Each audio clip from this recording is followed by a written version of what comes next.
grief and depression are very much tied together. I've noticed in my life when I fell back into the depression, there was often grief tied to it.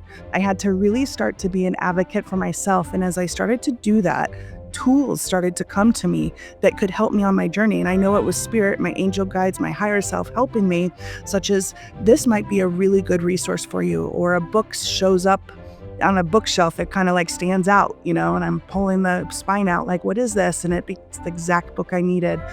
Started working with a trauma therapist, started to really connect to prayer and ritual, and having a daily practice that has been the most life-changing for me, because when you have a routine, your body and your brain starts to say, I'm safe.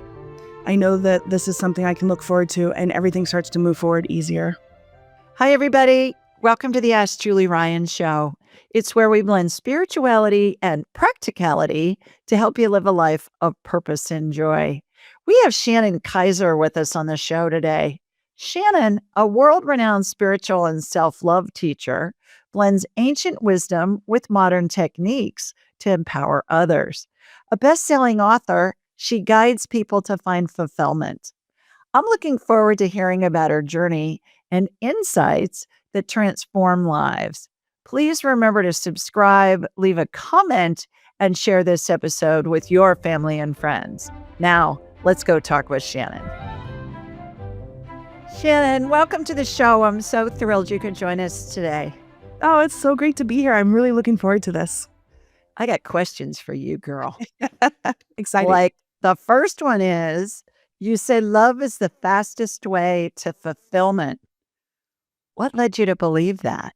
Oh, wow. It's a full body feeling and an embodiment of realizing, as whatever the question is, the answer is more love. And that's actually something Lee Carroll says. And I realized through all the deepest, darkest struggles of my life, it was because of either a lack of self-love or I wasn't putting understanding into the situation with a bigger picture. And so I think we are all here to love, to feel more love, to practice love, to understand love. So love is the elixir for all of us. And it's actually helped me in my own spiritual healing journey when I was diagnosed with fibromyalgia, which is a widespread muscle pain condition. And I've been diagnosed with depression. I realized a lot of it was tied to my spiritual imbalance of needing more self-love and understanding for self. Can you give us an example of something, perhaps with you or with one of your clients, where it was a situation and you felt like you added love and then it rectified? Yeah, well, there's interesting enough. I thought I had met someone who was my soulmate, supposed to be the love of my life, but it actually turned out to be a very tumultuous thing and turned into a very, really kind of troubling thing because I kept trying to make it work. And when you think about relationships, love will save the day. It absolutely wasn't going to save the day unless I applied more self-love. Is this loving? Do I feel respected in this situation? Do I feel like I'm being honored? And so I think my personal journey really started to be the love that was rectified was in understanding my own worth and value and learning how to love people from afar. And also realizing that love doesn't always look like what we see in the movies or what we see, you see a happy couple over there. Love is not just your relationship with other people. We have to have a spiritual, physical, emotional, mental connection with ourselves, which is self-love. And it has to start there. And I heard so many times, if you don't love yourself, you can't love others. And that's kind of bull, because love is love. You can still care. But I realized our journey here is to really understand ourselves and care about ourselves even more. And when we do, that's when it becomes rectified. That's when we realize everyone's just doing the best they can. And it all comes back to love. And do you find that that's more prevalent with women than with men? And if so, why? Absolutely. In fact, when I was diagnosed with fibromyalgia, I was 40 years old, and the doctor said it's very common for middle-aged women. A lot of times they don't know the reason, but there is more research starting to come out. It's a muscle nutrients deficiency. So on the physical level, your body might not be getting enough nutrients, but on an emotional level, they're starting to do studies and realize women who have either been physically or emotionally abused, women who have been involved with narcissistic abuse, women who are not allowing themselves to feel their feelings or who have been denied. It has a lot of emotion tied to it. And women especially, this is why so many people in middle age get diagnosed, are trying so hard to be there for everyone else. I'm okay if you're okay. That people pleasing, that I really want to take care. We have a natural caretaking to us, so we want to show up for others. And when we do, we have to make sure we're showing up for ourselves too. Often it's at the sacrifice of self. So to share, yes, absolutely. Women, we feel better when everyone else around us is better. It's just part of our nurturing ability, you know, to survive. Do you think that's innate or do you think it's taught or both? That's a great question. I have learned personally it's both. For me, it was very much taught to, I think all of our childhoods really kind of teach us how to be in the world, and we only know that. And so I had learned to suppress my emotions to get physical needs met, and I had learned to let everyone else have a voice, but not myself. So lo and behold, I found a career to be a writer and a healer now, which is coming full circle to heal that. But a lot of times in society, we are taught that you have to care for others and sacrifice. So it's both. But as a woman, the divine feminine, if you will, is about nurturing. It is about embodying your receptive mode, allowing yourself to be grace in action. So it's kind of learning how to balance those two. I want to do a deep dive on that here in a minute. You say your inner voice told you to follow your heart, which led you to find joy through your pain. Can you tell us about your journey and the trajectory to get you to the place where you are now? Yeah. And, I think sometimes we look at people who look like they have it all figured out, and there's often things that happen behind the scenes that no one really talks about. And for me, that has been my journey. I've had multiple rock bottoms, and there's pivotal moments that I've shared. And one of the most awakening moment was when I was in corporate several years ago, climbing the corporate ladder, and I was diagnosed with clinical depression. And at that time, I realized that the depression was because I wasn't following my heart. I was doing what the world wanted of me. And so I left. This was 14 years ago, and I left to really grow and start to do what I love, which is writing, helping, and being there for others. But several years later, I'm writing books about happiness and self love. I started to feel depressed again, and I realized it was a chemical imbalance. And it was because I was suppressing my emotions and I wasn't sleeping well and I had insomnia. So then all these health issues came up. And so it's about recognizing when we go through things, especially at that rock bottom stage, the way through is how we get to that higher level. So we have to ask, not why is this happening to me, but what can I learn from this? And each time I was able to bounce out of these devastating situations by understanding the lesson or kind of co-creating with the universe of learning what I need to do so my soul can grow. I work with a lot of people who've lost a loved one and they want to talk to their loved one in heaven. I talked to somebody this morning and I think we talked after we did all her medical scans. I think we talked to 6 of her loved ones in heaven, their spirits. They were all together and they all had different things to say to her. And the thing when somebody's going through really deep grief, and I think this piggybacks on with what you just so eloquently described, is grief. I think of the ocean. I say, picture the ocean. The ocean has 3 phases. It's calm. The waves come in, you got disruption. And if it's a storm, those waves can be powerful enough to knock you over. So that's the feeling of grief and the just, feeling like you're not going to make it. And then you always want to remember that there's always repair. So you got calm, disruption, repair in everything. Think of the seasons. Think of, you know, anything that we can really use in our human forms. Relationships. You got calm in your relationship, you got disruption when things get snarky, and then you got repair. And repair may be with the same person, or repair may be being with somebody else and ending that relationship. But especially in grief, I think it's always great to remember, okay, those waves are going to recede. You got calm, disruption, repair. The waves are going to recede. And depression certainly is a physiological thing as well as a brain chemical thing that they talk about. We've had several psychologists and MDs, psychiatrists on that talk about it's a metabolic thing, really, that's out of whack first. in most instances before you have the symptoms of the depression. But even in depression, I'm sure you had moments where you thought, okay, this is awful, and I'm going to figure out a way how to get out of it. And how did you get out of it? It's such a interesting question because I think grief and depression are very much tied together. I've noticed in my life when I fell back into the depression, there was often grief tied to it. I was almost transitioning out of a level of my life or a layer that no longer served, whether it was a relationship or a career that I was pivoting into and leaving. And so to disconnect them is doing ourselves a disservice, but also to recognize how similar they are.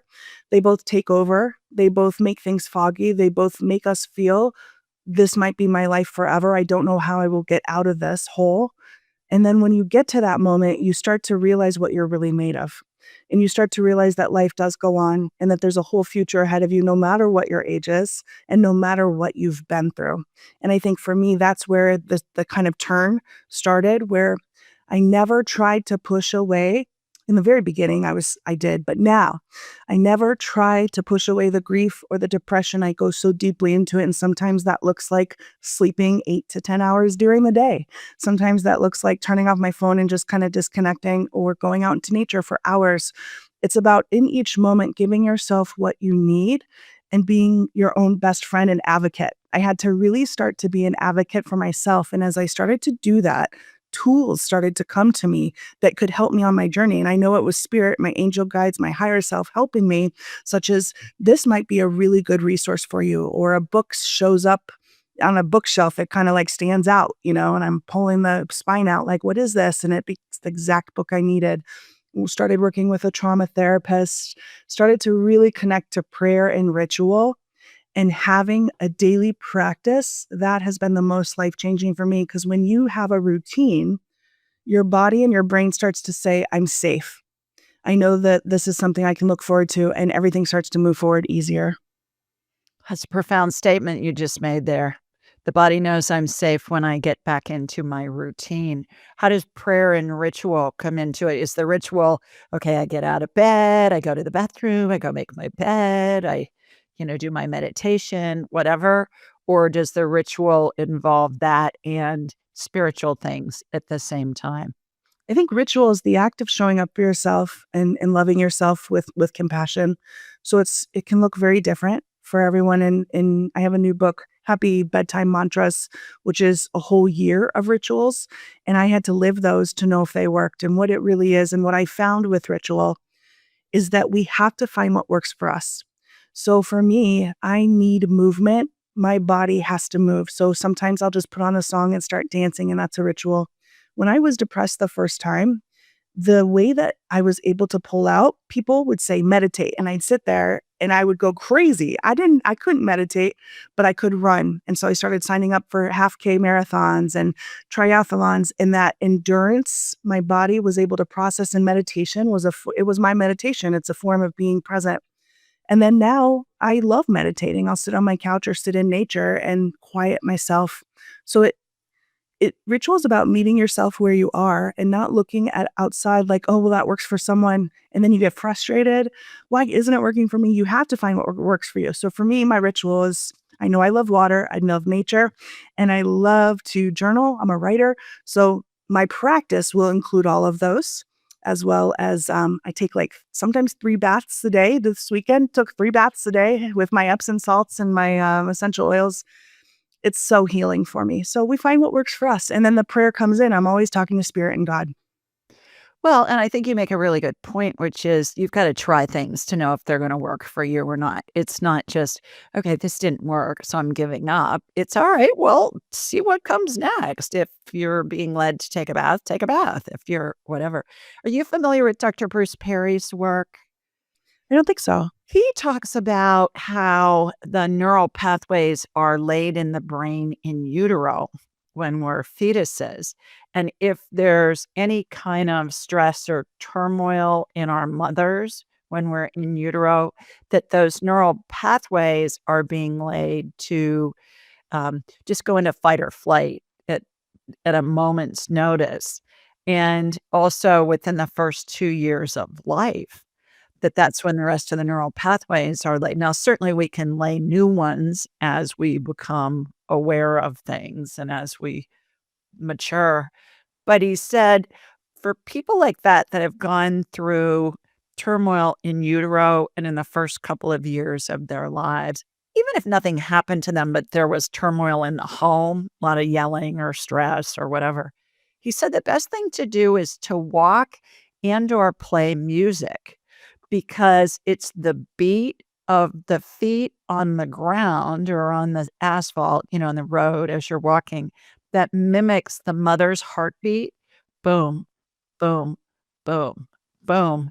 And it helps keep the person out of fight or flight. Likewise, in music, it's that similar, that bass beat or that drum beat, that boom, boom, boom. And it has a physiological response for us because the neural pathways are laid to know that the person is safe when they're hearing that beat. I thought that was fabulous. What a great piece of research. Absolutely. And the neuroplasticity aspect of this has been so profound on my own journey as well.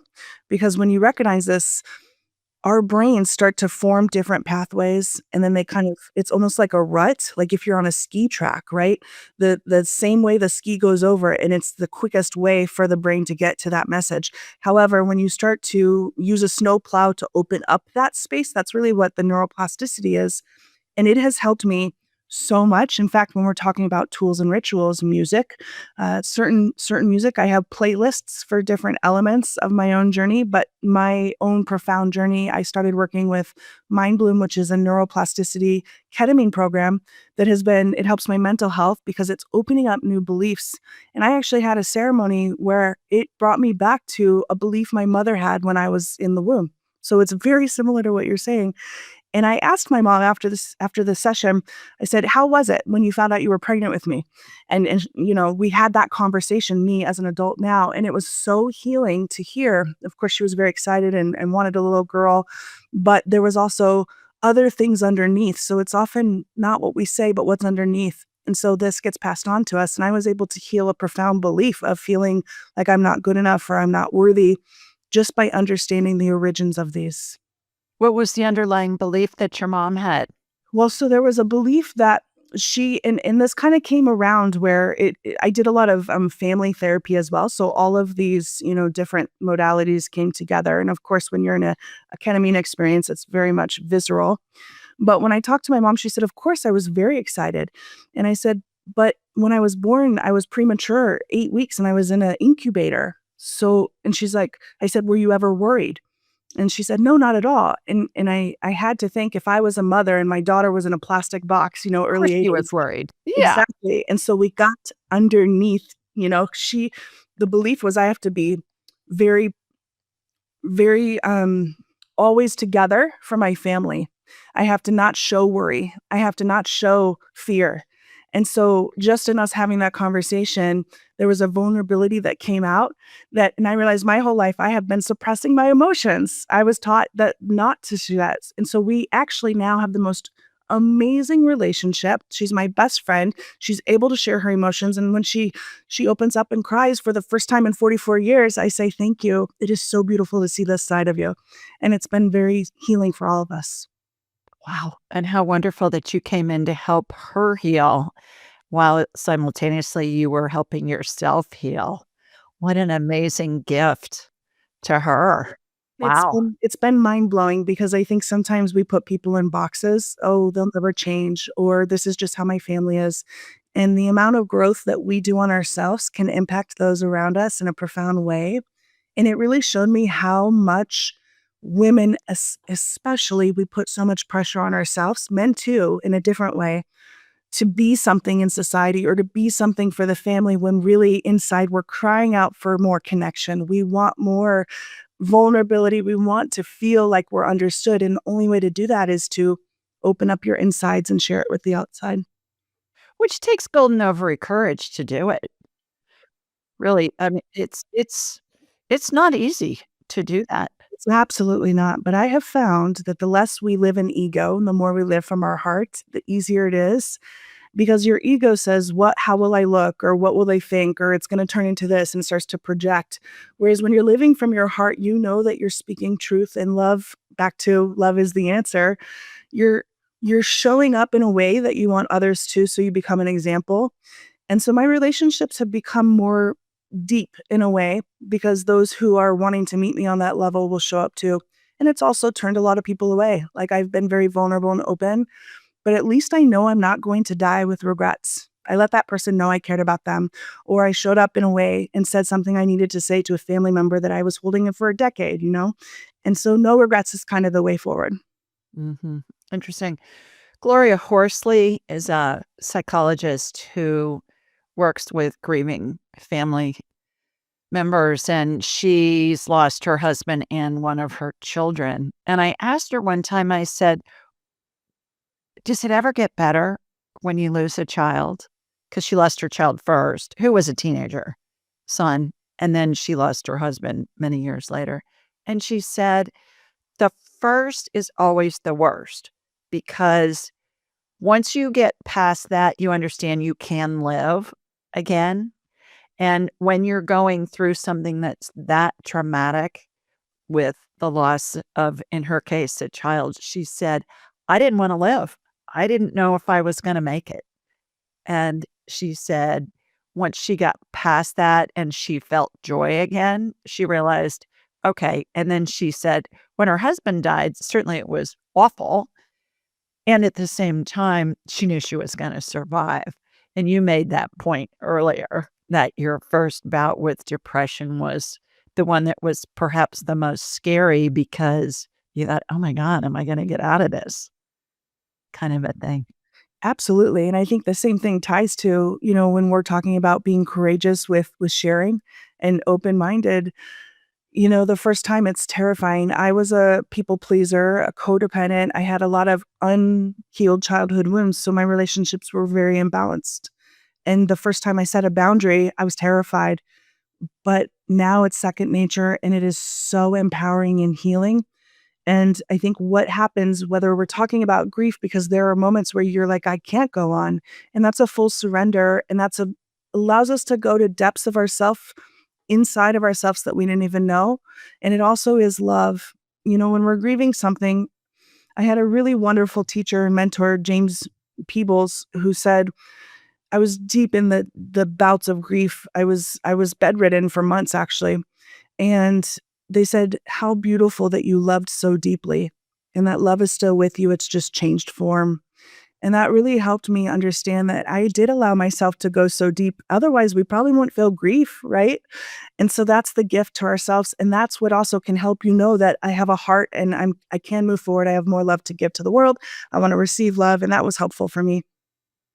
I want to back up for a minute, because I want you to explain three things. First of all, for those that aren't aware of it, what's ketamine? When you were using ketamine, tell us about that. Secondly, when you talk about being a people pleaser and codependent, for those who have heard the terms but don't really have a great understanding of what they mean, I'd love for you to spend a minute on those two. I guess codependent and people pleaser go together. So those two different topics. Yeah, well, it's interesting because I'll put them all together. I didn't know. I mean, I knew what a people pleaser was, but I didn't think I was. I just had a big heart and I wanted to help people. I'm okay if you're okay. That was my philosophy. But it started to recognize that I wasn't in reciprocal relationships. I was starting to feel very resentful.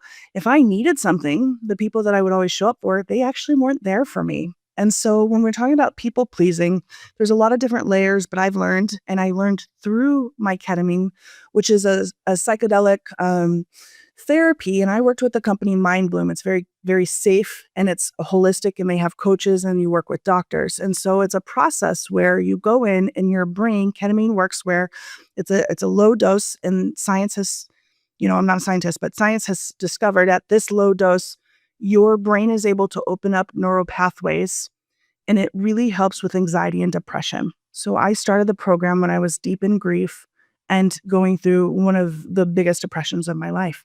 And in that, you set intentions and you journal and you work with the doctors. It's a whole program.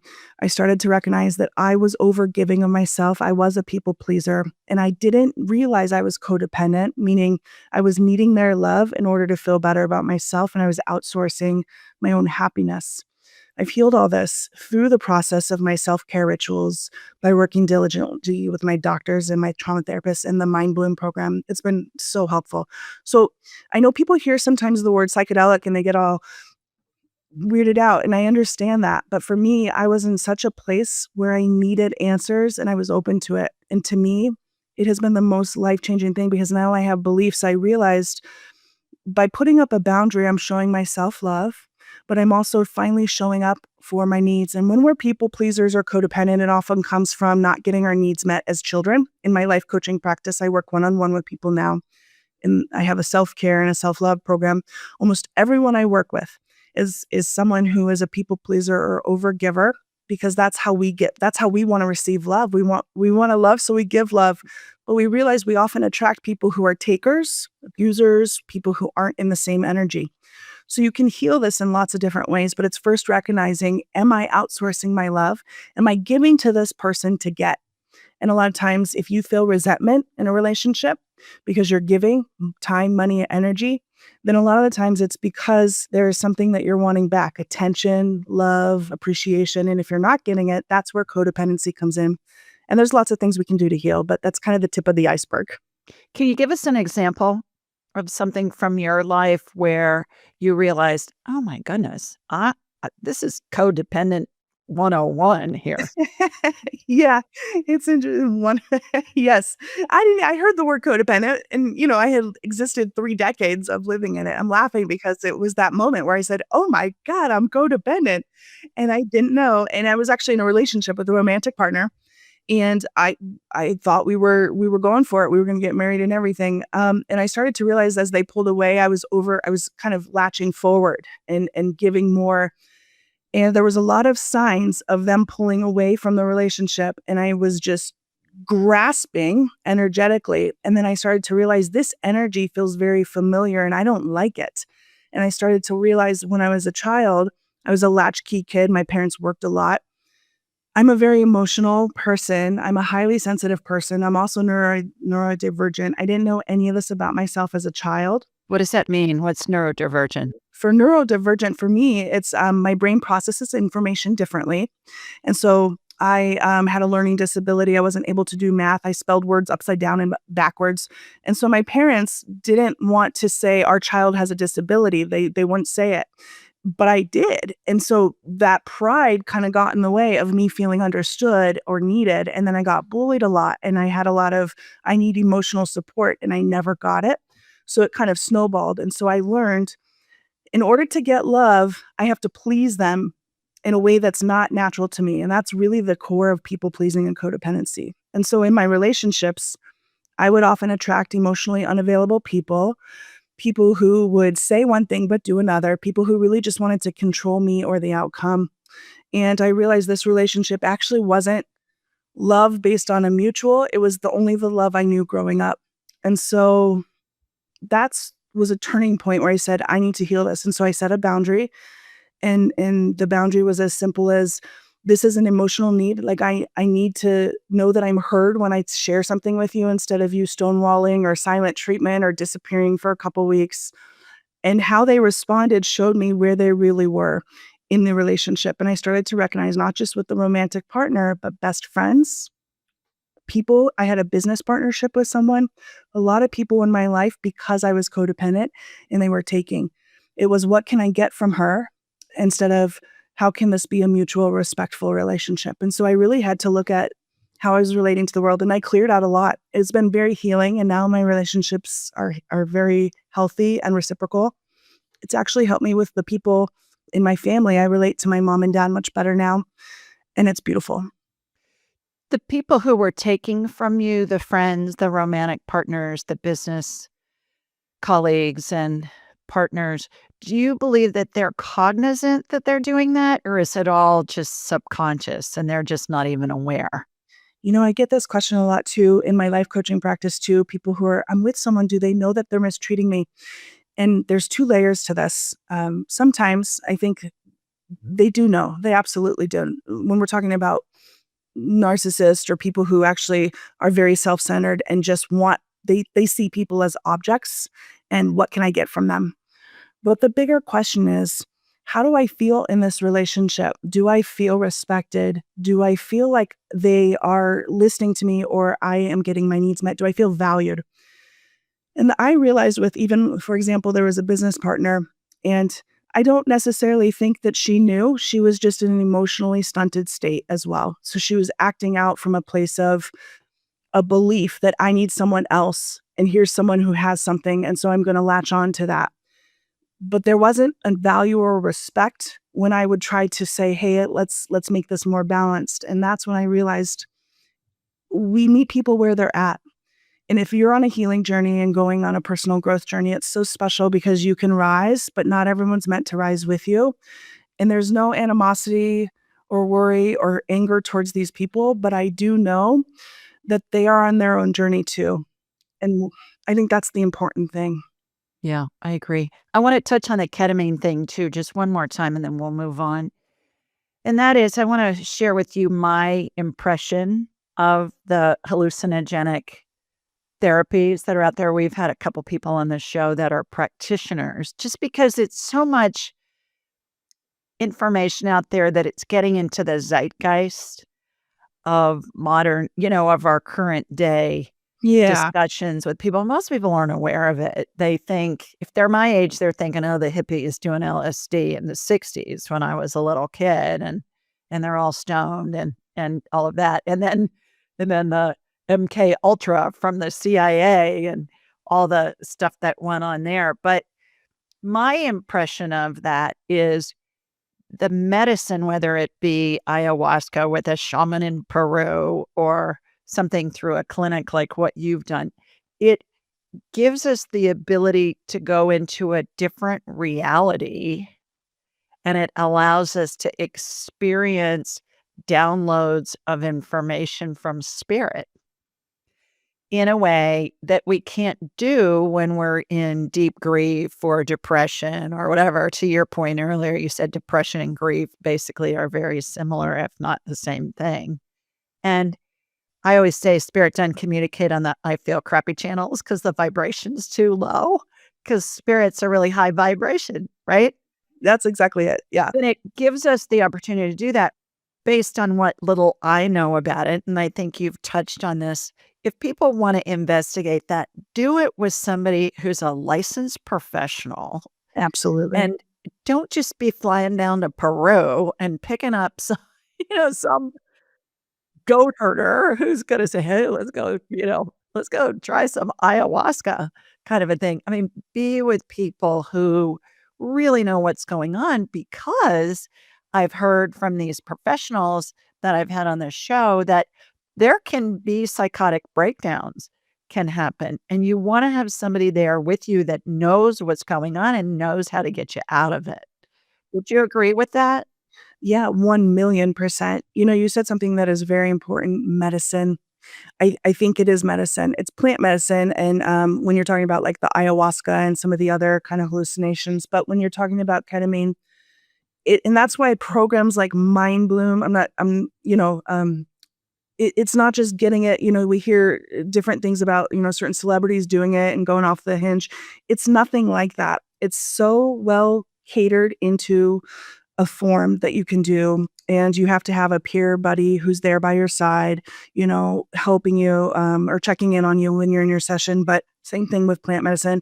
Only do it with a shaman and like at a program like Rhythmia, or there's certain programs in the world that when it's right. It's not shady, it's not off the street. But also, we hear psychedelics and we think, I know in college I played around with mushrooms and you see like dragons coming out of the walls and stuff. I have since done psychedelic therapy, mushrooms in a clinical sense, and it was life-changing. It was life-changing, and that's what opened me up to, well, maybe I do wanna try ayahuasca, or maybe I do wanna do ketamine, and it has changed my life in the sense that when it's in a clinical setting, when you have an intention, when you are just literally saying, "I'm ready to grow and I wanna get to the heart and the root of this root problem," it comes in and its spirit starts to work with you. And it's so beautiful because I remember the first time I did a ayahuasca ceremony, I was like, I had only done mushrooms, in college one time, and it was like woo woo crazy. The very first 5 minutes of the session, after I got into the journey, I said, "Oh my gosh, this is medicine. This is medicinal," because it was able to go back to a childhood memory when I was premature in the box, the incubator box. I had a belief that something's wrong with me, I don't belong. And I carried this belief with me my whole life. And it showed me in my incubator looking out and seeing my mom. And my mom was talking to the doctor, and she had told me she wasn't worried, but I could see as a little child, 1 year, 1 day old, the worry on her face. And so it connected everything that I was working on, and I shattered that belief of me thinking I'm wrong because I'm in a plastic box. No, they were actually caring for me, trying to show me that I'm worth living for, and they were, putting love into me. So it was a reframe. I think if we're open and we feel guided, there's lots of resources out there, and you wanna find the one that is absolutely clinically backed. Great example with I'm not wanted, I'm different because I'm in a box and reframed it to these people are doing Herculean things to try and save my life. Wow. And you said you were in 8 weeks early? I was born 8 weeks early, rushed to the hospital premature, early '80s, so you can imagine as well. Also interesting, there's this kind of you're talking about beliefs. My whole family has joked for the longest time that I'm always in a hurry. I had to get to Earth right away. And it's funny, but come to think about the beliefs that we have, we sometimes don't know where they come from, and they can get into us the very first couple of weeks of our life. And we don't know. So it took me understanding from a spiritual neurological ayahuasca experience and to see a belief or a memory that I had long forgotten. But there's a reason why it came to me to show and heal, and it was very special. And Wow. now I have healed that belief that something's wrong with me. Yeah. Amazing. When you combine let's change directions. Thank you for going down Yeah. that rabbit hole with me. When you combine ancient wisdom and spirituality, you get guidance needed for today's world. Can you give us some examples? Can you tell us about that? Yeah, it's interesting because I've always been very connected to the spiritual realm, and I didn't realize it. It's just how I've lived my life. When I was young, I used to sit out in nature. On recess, I'd go sit in grass and just like hear the energy of earth, right? And that is very healing and shamanic. And so when we're talking about ancient spiritual practices, that these are what our ancestors and the beautiful different cultures on planet have passed down, and it's the wisdom of earth. It's the wisdom of the knowledge of the universe. And we're in this 3D world of this 3D matrix, and we get caught up in the beliefs of I have to prove, I have to do this power, control, money, greed. None of that is really what we're here for. It's really the spiritual layer up here that once we get out of this, we can come to this place of understanding. And so when I say spiritual wisdom, it's passing that down in a very practical way. So the practical way is even our conversation today, or what I've done in all of my books and my oracle decks and in my retreats, it's making it very tangible. Sometimes it gets very heady. Even when we were talking about like psychedelics, some people just tune out, but other times there's something in there. There's a nugget. Hook onto that nugget. Let that nugget be the wisdom to guide you. And that's what I mean by practical tools. You find what works for you. We all have our own blueprint. And so it's about finding what works for you, and I truly believe we all have a path to open up to our higher self, to our truest self through that blueprint. Well, and the whole MO of this show is to combine spirituality and practicality to help us live a more joyful, productive life. So we're singing the same song here. You wrote a book called Adventures for Your Soul that helps identify habits that can be holding us back. Tell us what holds us back? Our mind. Our But mind. but, I say our Yeah. mind, but what it all comes back to fear, all of it. Fear Yeah. holds us back. It's interesting because even in that book coming out into the world, it was my first traditional published book, so I wanted to find an agent, and I had this whole kind of stream of consciousness come to me of limiting beliefs, and so I say our mind, but really what it is limiting beliefs that have held us back in the past. So we will approach new situations with fear from the past still playing out. I was listening to something the other day, and it was a lecture, and he was talking about how when you're approaching something new, whether you want to get that job or meet a relationship, you're always bringing something from your past, so there might be worries. But remember the Men in Black, movies where they held up the little the thing and it totally erased their memory. What would you do if you didn't have a memory of that failed relationship or that bankruptcy that you had to file or that chronic illness or that passing away of someone?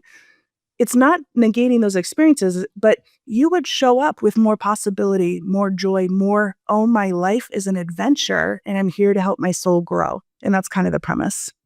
Yeah, beautiful. Is it possible for everybody to figure out their true self and to align with it? I absolutely believe that is why we're here, and I full-heartedly think yes. I think sometimes it might take us many lifetimes. I believe in lifetimes, but I also think I am not just a glass half full person, even with what I've been through, but even if you're pessimistic, that's why we're here, to understand who we are and how we can be there for others, and it's a beautiful everything I do is because I believe that. I do too. It's Back to beautiful. the mantra thing. Several of your books utilize mantras. And for those who don't know, what's a mantra and why are they helpful? Well, a mantra, in different cultures, like Sanskrit, there's the mantra that you have that has a tone to it and a rhythm, and that's very specific. The mantras that I do and that have helped heal me are more of the affirmation style. And an affirmation is really retraining your brain. In Adventures for Your Soul, that book, actually, I'd list out the top limiting beliefs and then reframe it in an affirmation that would actually help you move forward. In my new book, Happy Bedtime Mantras, is a whole year of mantras. And so what we're doing, if you're walking around thinking, I'm not good enough or something's wrong with me, right? For me, undertone was, I don't belong. Well, what you do is flip that in a way that feels more true and real. Sometimes when we're talking about mantras, I can't go from that belief to thinking I'm awesome and I belong. You have to have something in between. And so when I work with affirmations and mantras, it's about tapping into and massaging it. So maybe it's I'm doing the best I can, and for today, that's enough. That's a great mantra that you can hook into if you're feeling lost.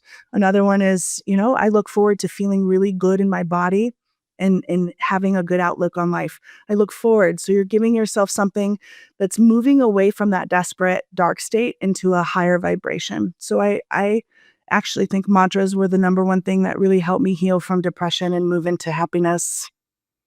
Do you believe that the body buys what the brain tells it? Yeah, I think there's a lot of research on that now too, and that's kind of in the like you said, the kind of cultural conditioning. But I think our body will often inform like, our mind will inform our body. And so, it's kinda like this idea of I've started to look at diagnoses and disease in a emotional and spiritual mental state as well. So, my, guru, if you will, or coach, the James Peeble, he was a naturopath, and he had books where he talked about, for example, diabetes. If you're diagnosed, ask it's about sweetness. Where have I been denying myself the sweetness of life? Well, cancer is eating away at your cells. Where's life eating away at me? What's eating at me? And I noticed when I was diagnosed with chronic migraines, complex migraines, that's your head, and this pounding, I started to ask, well, and it's almost like where your eyes you can't see because the aura kind of headaches, and I'd be bedridden. And I would ask myself, well, what am I not seeing? And it would help me with my eyes closed, laying in bed with like a rag on my face, start to understand these diagnoses. So our body is not here to punish us, it's actually here to work with us. And once I started to use this mindset around it, my body started to say, thank you. We've been trying to, not literally, but it was almost like it started to work with me saying, thank you. If you're telling yourself, I've tried so hard to lose weight and I can't, everything I do, well, your body listens to that. It's like, okay, you've tried everything. You're right. How do you feel about that? Yeah, I agree with you. There's always an emotional component there. Staying with your new book, tell us the name of it again. Yep, 365 happy bedtime mantras. And, I realized we were in a sleep epidemic. America's not sleeping, and it's causing a lot of chronic issues and stress. And whether we're not sleeping well or even the next day, we're not living to our optimal state. And so I have a book called Find Your Happy Daily Mantras that did wonderful. And so my publisher actually said, we would love for you to write rituals and mantras people can say at the end of the day. And it's been such a beautiful practice because I actually lived it before I wrote it. And then now it's out in the world. So, how does implementing an evening routine help somebody sleep better? What's the science behind that, and what's been your experience for yourself and also with your clients? Yeah, it's interesting because I was actually diagnosed with severe sleep apnea. And it was very interesting process because I didn't realize that I wasn't breathing at night because I was thought I was asleep, but sleep apnea is where you don't breathe at night. You're kind of certain things close up in your body. But what I recognized aside from, getting CPAP machines and doing sleep studies is the body's mind spirit state before you go to bed. It actually starts the very first thing when you wake up. To have a real good night rest, sleep research and science says you sleep all through the night. And sometimes they say, 8 hours is good, but I don't always attribute to that because you could have shorter sleep. But what it really is, your body allows you to go to that deep REM rest because that's when our body starts to rejuvenate. If you can remember your dreams and you wake up feeling refreshed, these are signs. You don't toss and turn and you don't wake up during the night. These are signs of strong sleep. I discovered before we go to bed, ritual and routine again helps your brain really recognize that I'm safe. So your central nervous system can calm down because a lot of times we're carrying things over from the day, stresses, all the worries. So your brain actually connects to your body. I say your head connects to your heart. And these rituals, they're not only mantras, but there's meditations and little things you can do. Little simple things like make a cup of tea and each sip you take, focus on something you're grateful for. Another one is like a blanket burrito. Wrap yourself before you get into as you get into bed with your comforter as you hug yourself. So these are also somatic exercises to help and you don't have to be in flight or fight before bed. You can relax into your body and say, I love you. I'm here for you. I'm showing up for you. Look in the mirror as you brush your teeth and have the affirmation that you repeat, I am loved. I care for myself. So they're nurturing things that you can do, simple things, because we need simple right now. Mhm. So, don't be looking at your emails right before you get in bed or after you're in the bed. You might not sleep as well if you do. And, I think a lot of us do that. I know. And I think that was causing my depression as well. That constant, there was no turn off of my brain. Now, listening to soft music, I love nature sounds. So, listening to nature sounds, bird sound has a powerful healing ability for us. Well, the other thing that I've read, and so I started doing this a few years ago, is I charge my phone in my bathroom That's so smart. Absolutely. because the EMFs coming off of the phone charging at night, even though I've got the Wi-Fi and all that stuff turned off, Yes. that's the EMFs that are coming off of the phone charging are massive, Yes. apparently. And they say, it doesn't have to be on a different floor in your house, just put it in a different room while it's charging. So if it rings and there's an emergency in the middle of the night, which there rarely is, if ever, I can hear it, it's gonna wake me up. The other thing is, it makes me get out of bed to go get it if I've got my alarm set, so that helps me get my butt out of bed in the morning when I go, I'm like, Okay, if I listen to that song one more time, it's not gonna be a good thing." And I, get out of bed. To our point before we got on live, you were talking about living to 125, right? Or it's things like that that will help us live longevity because there's not enough research yet, but there's starting to be. We grew up without the technology. It kind of hit when I was in high school. And I think there's something very interesting about us learning the side effects of this. And so the more we learn and the more we listen to our bodies and allow ourselves to take these steps, put your phone in the other room, I say 2 to 3 hours before bed, kind of you don't have to be on your phone. You can start to relax, and that's really what our body wants. That's what our body needs. I find when I'm waking up in the morning, like the last half an hour or so, is when I get the most what I call divine downloads. I've gotten whole business plans. I've gotten pretty much every morning, I'll get something downloaded for me to pay attention to during the day, whether it's something I need to do or somebody comes into my mind. my client this morning was a guy who told me, he said, "I had a dream about you last week." And I said, "Okay." And he said, "Yeah, that was just God telling me I needed to schedule an appointment with you." Yeah. And I thought, "Oh, I'm Love so," it. I said, "Well, I hope it was fun." And he said, "Yeah, it was great." He said, "I don't remember all the gist of it," but he said, I thought, "Okay." He said, "I wanted to schedule an appointment, and then finally I'm dreaming about you." And I'm thinking, "Okay." God going, "Just schedule the appointment." That's exactly it. I love that you're sharing these insights because, our dreams are really an able opportunity for us to have spiritual downloads. I'm working with my dreams now too, where same thing.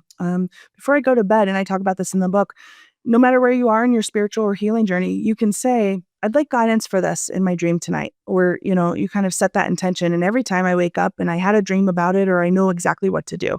What I have found, and I'd love your take on this from your woo-woo side of your brain, is it's been my experience, Shannon, that we all reset back to I call it the factory preset frequency of spirit when we sleep because our brains are resting. We're not wound up about the email that didn't get sent or, what little Johnny did on the playground at school or whatever. And it's easier for spirit to communicate with us, whether that be a visit or whether that be just a download of, hey, try this technique, or hey, listen to Shannon and get her book and read what her mantras are for bedtime rituals.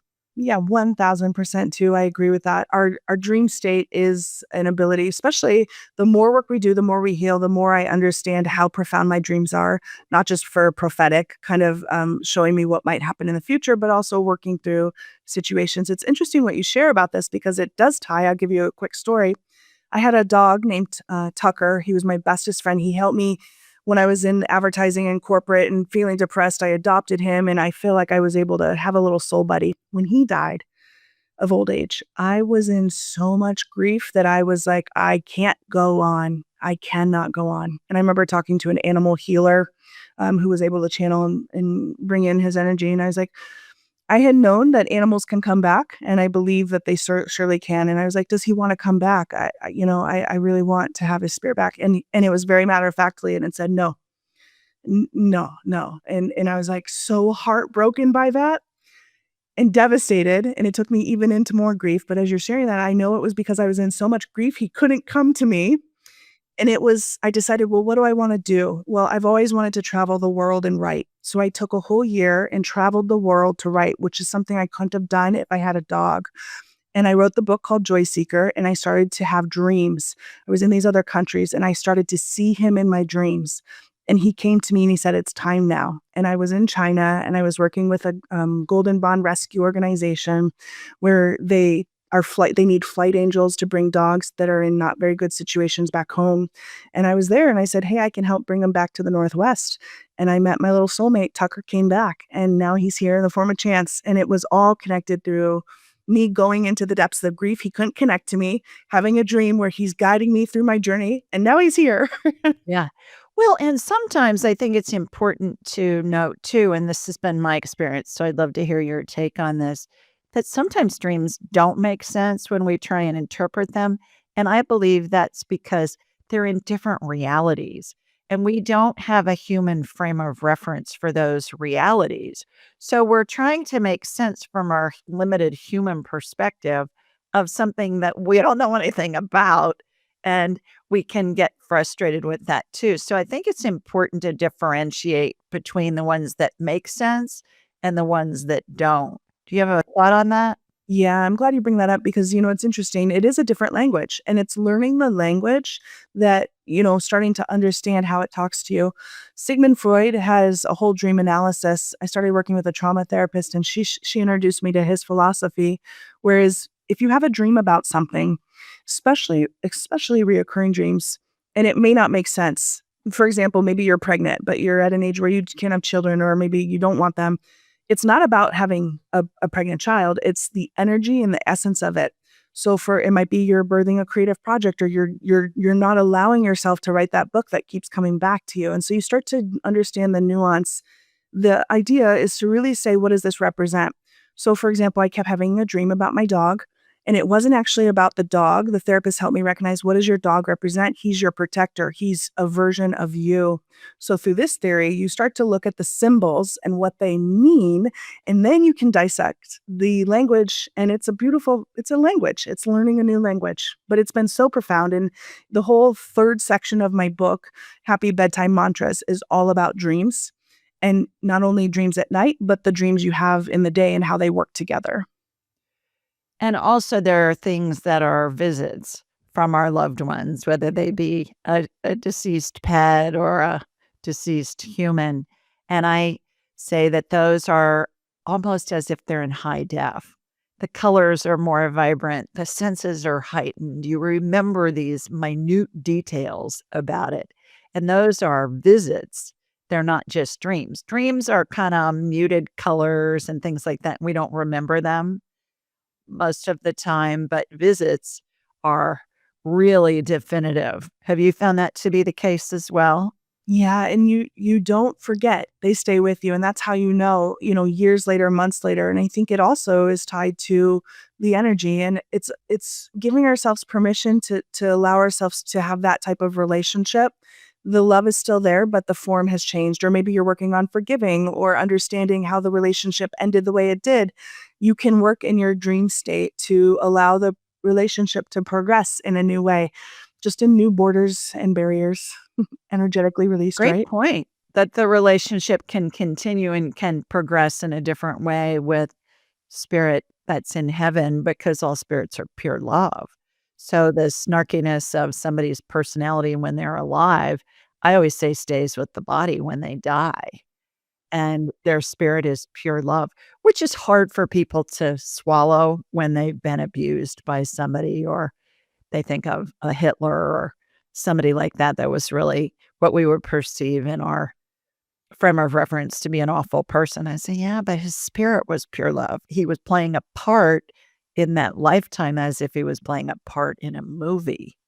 Big reach on a concept for most people. But once you really think about it, it's like, does it make sense? No. Is it feasible? Yeah, I guess. That's where I go when I don't understand something. Yeah, and I've seen it firsthand. I've seen it firsthand time and time again with certain family members. They pass over, and, people in the family are still holding on to grudges, but I see the light of them in my dream, and I see how peaceful and loving they are, and it's heaven. It's the state that we all come from, and to know that. And I think what's hard for me sometimes when we're here on earth, we see that essence in people, but they're not living in that because 'cause they're here playing their part. And I think it's about the balance. That's what the earth school is all about, right? Couple of last questions as we're winding down here. Who's advising you? Do you have a main spirit guide with whom you work? Do you have a kind of like a committee of spirit guides depending on what the topic is? Like, did you have all the bedtime guys that were giving you stuff that you were channeling for the newest work? Did you have the sheep that was jumping over the moon? What no, the cow that jumped over the moon? Yeah, yeah. Were you counting sheep? Isn't it the cow that jumped over the moon? Little boy blue, man in the spoon, cow jumped over the moon. But then you can count sheep too. So did you have all of them advising you? And do you have different teams of spirits advising you based on what you're going through or focused on at different times in your life?